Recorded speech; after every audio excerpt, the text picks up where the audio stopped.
Yeah, you can't touch its tentacles and not get hurt.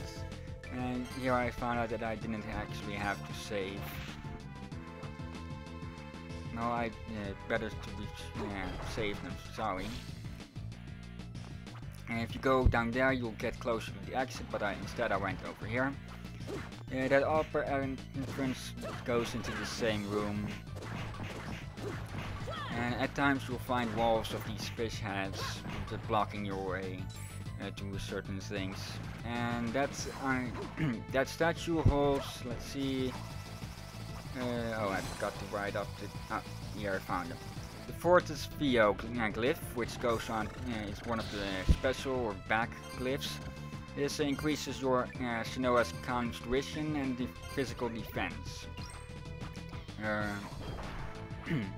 which is more useful than Magnus at the moment, and also useful than the zombies. This is another of those bomb rooms, the second one and the last one in the whole game. But this one is a lot easier because you don't have to push the barrel around so much. But there are in this room there are needles, and there will continuously spawn 2 Gelso instead of 1. So same here, don't attack in the vicinity of the barrel, and when it gets stuck, just blow it up. Over here is a warp room, and stupid Gelso. I went to check that wall to see if there's any hidden room behind it, but there isn't. And here we found another shortcut. Over here we find a heart max up, I believe, and that's about. Oh no, this is Camo Liu. Over the chest we're about to find up next, guarded by this killer fish. That one contains a heart up. And I believe then I made a cut to the back to the opening and to the other side to see what's there, or not. Okay. Must have been also been below the 20 seconds or something. That's something I want to ask. You know, if I'm backtracking at some parts of this, should I cut out at what time should I cut them out? If they're longer than 20 seconds or so, or longer than 30 seconds, or just keep all the backtracking in the video. Iron ore, I believe that's the second or the third, and that was the end. And now we're back in the room which leads down. Up here we have some mermans and a chest.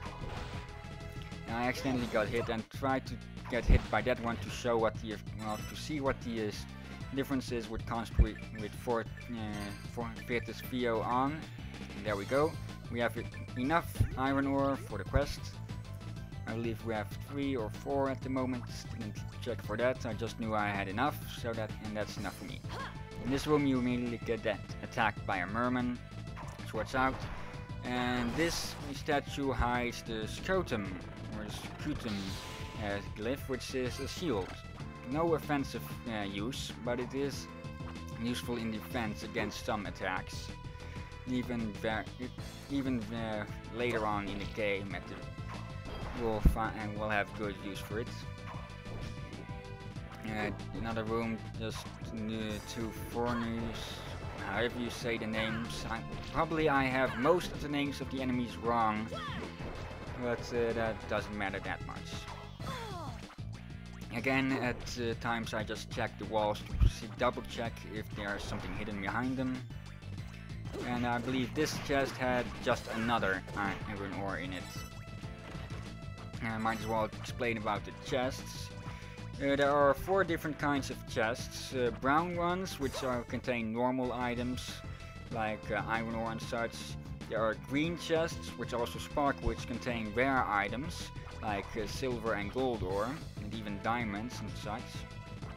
There are red ones, which are mostly, well, I believe red ones are always predetermined what they contain. And the yellow ones, we've seen those twice already, which contain relics. And this entrance over here that leads to the exit. you take a look at the map, you'd be able to deduce that a bit. That's our 4th iron ore. But if you take a close look at the map, it's most useful in when you have it at full screen, or at least at bigger screen. You'll see that there is an opening over here, which leads to an area with some new enemies and quite some bit of items. Over here it's a bit of an example what can happen if you get stuck in a corner with an enemy. So use that a bit as a warning not to get stuck in a corner with enemy. Get out as soon as you can. Okay, in this room, a pretty big one, there's a couple of killer fish, 3. The best place I believe to get walk killer fish for a quest to get later, side quest. And see, it's a sunken ship which somehow still has air in it. And here we'll find a couple of mermans and 2 new enemies, plus a hidden chest containing an accessory. That's our first new enemy, the skull spider. Let's see, 32 health, 20 experience, can drop anti-venoms, and has a glyph which allows us to summon a spider skull, a skull spider familiar. Similar, that's what those also what with the zombies is. Over here is that chest between the torches, and there's the second enemy, the Spectre. Not the Mass Effect kind, this is just a ghost. 34 health, 31 experience, best HP to XP ratio until now. Drops nothing. Only weak against lights, resistant to crush, slash and darkness. And over here we find yet another villager frozen by Albus. This time it's the Weave, Monica.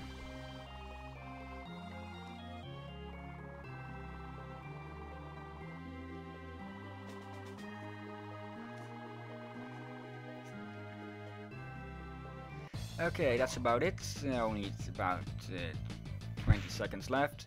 So next time we'll go for the Timeo Mountains. But until then, have a nice day and thank you for watching and goodbye.